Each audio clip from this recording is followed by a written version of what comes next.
Good morning and Jai Hind to all of you. Welcome to our YouTube channel. I am your Hindi teacher Pallavi. Students, आज हम आपको Hindi grammar पढ़ाने जा रहे हैं बेटा। हिंदी ग्रामर में अभी तक मैंने आपको जो भी चैप्टर समझा दिया है बेटा, आप उसको लर्न करते रहिएगा और आपको उसे अपना कॉपी वर्क पे भी कंप्लीट करके बहुत अच्छे से साफ और सुथरी राइटिंग में लिखना है, ठीक है। तो बेटा सिर्फ लिखना ही नहीं है, आपको उसे याद भी करना है, आप उसको कंप्लीट करके याद करते जाइए। और आज हम आपको हिंदी ग्रामर में न्यू चैप्टर समझाने जा रहे हैं बेटा, लेसन 11 पर्यायवाची शब्द। बेटा आप बोलने में भी कई बार गलती करते हो, आप बोलते हो आप लोग पर्यायवाची शब्द और लिखते भी हो वही, तो आप जो बोलेंगे आप वही लिखेंगे। तो पर्यायवाची नहीं होता है, पर्यायवाची शब्द, समानार्थी शब्द, विलोम शब्द। लेकिन पर्यायवाची को आप बोलने में थोड़ी सी आपको प्रॉब्लम होती है, तो आप पहले बोलना भी सीखिए पर्यायवाची शब्द, ठीक है। पर्यायवाची शब्द में हम किसे कहते हैं, आइए चलिए आज हम आपको बता देते हैं कि पर्यायवाची शब्द क्यों कहते हैं। तो चलिए हम स्टार्ट करते हैं। देखिए बेटा, अब हम स्टार्ट करते हैं लेसन 11। ये आपकी क्लास 3 की बुक है, लेसन 11 पर्यायवाची शब्द। इसके पहले बेटा मैंने आपको समझा दिया है, बता दिया है जो भी इसके लेसन थे। आई होप कि आप लोगों ने बहुत अच्छे से उसको लर्न कर लिया होगा और अपना कॉपी वर्क भी कर लिया होगा। लेसन 10 था क्रिया, ठीक है। तो चलिए अब हम पर्यायवाची शब्द आपको समझाते हैं। देखिए लिखा है इसमें, भाषा में कुछ शब्द ऐसे होते हैं जो एक जैसे अर्थ बताते हैं, ऐसे ही शब्दों को हम पर्यायवाची शब्द कहते हैं।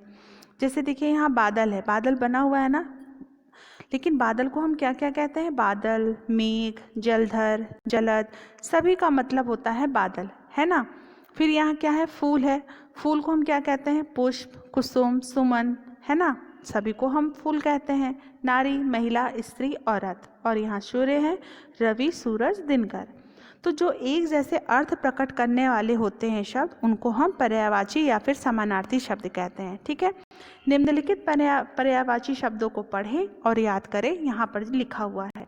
तो देखिए बेटा, यहाँ आग का, अनल, अग्नि, पावक, आपको याद करना पड़ेगा बेटा, बिना याद किए आप इसे नहीं लिख पाओगे। जब तक याद नहीं करेंगे कुछ नहीं लिख सकते हैं, है ना। और ये थोड़े से अलग, जैसे कि अग्नि, अग्नि लिखने में थोड़े से दिक्कत आएंगे आपको। वाटिका है, स्त्री है ना, वृक्ष है, तरु है, विटप है। तो ये सब जब तक आप याद नहीं करेंगे आप नहीं लिख पाएंगे। फिर उसके नीचे देखिए क्या है, आकाश, नभ, गगन, अंबर। फिर क्या है, आँख, नयन, लोचन, नेत्र, बाग का, बगीचा, उपवन, वाटिका, भूमि, पृथ्वी, धरती, भू, नारी, स्त्री, महिला, औरत। उसी तरह से देखिए बेटा, यहाँ मित्र का है, शेर, कपड़ा, दिन, हवा, पेड़, इन सभी के यहाँ पर पर्यायवाची शब्द दिए हुए हैं। आगे बढ़ते हैं। फिर देखिए यहाँ पर पर्वत है। देखिए बेटा, आपको अगर दिखने में प्रॉब्लम हो रही है तो आप ऐसे हाथों से ऐसे जूम करिए, जूम जब करेंगे तो आपको ये देखिए बड़े बड़े अक्षरों में दिखने लगेंगे, ठीक है।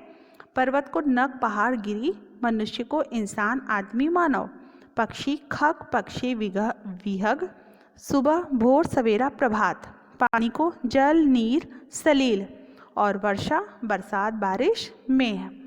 तो ये सभी चीज़ों को आप बिल्कुल अच्छे से लर्न कर लेंगे। और देखिए बगल में भी है, बालक, चतुर, चंद्रमा, शाम, ईश्वर, घर।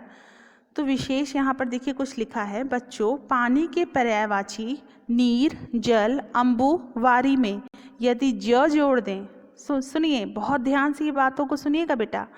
पानी के पर्यायवाची में जैसे नीर है, जल है, अम्बु है और वारी है, में ज जोड़ दें। ज चढ़िए हम लोग जो जोड़ते हैं, जैसे नीरज, जलज, अम्बुज और वारिज, है ना। इसमें हम ज जोड़ दें तो कमल के द जोड़ दें, कमल के द जोड़ दें तो बादल, ठीक। कमल के द जोड़ दे तो बादल, तथा घी जोड़ दे तो सागर के पर्यायवाची बन जाते हैं। सोचिए कितने अच्छा है ना। कमल के अगर द जोड़ दें, जैसे नीरद, अम्बुद, वारिद, तो ये कमल के पर्यायवाची हो गए, है ना। तो बेटा ये आपको बातें ध्यान देना जरूरी है। और आपको अगर ये लाइंस नहीं समझ में आई, आप फिर से मुझसे पूछिएगा बेटा, हम आपको फिर से इस लाइन को क्लियर कर देंगे। आपको नहीं समझ में आया तो आप मुझसे पूछिएगा, मैं आपको फिर से बता दूंगी, okay.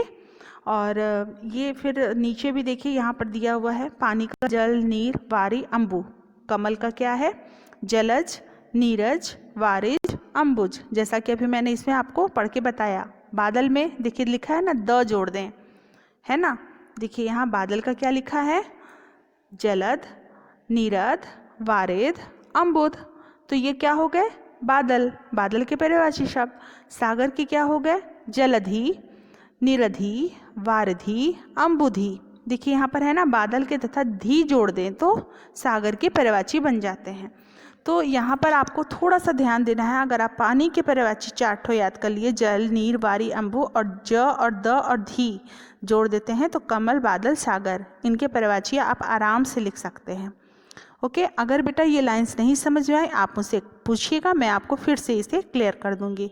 Thank you. Have a nice day.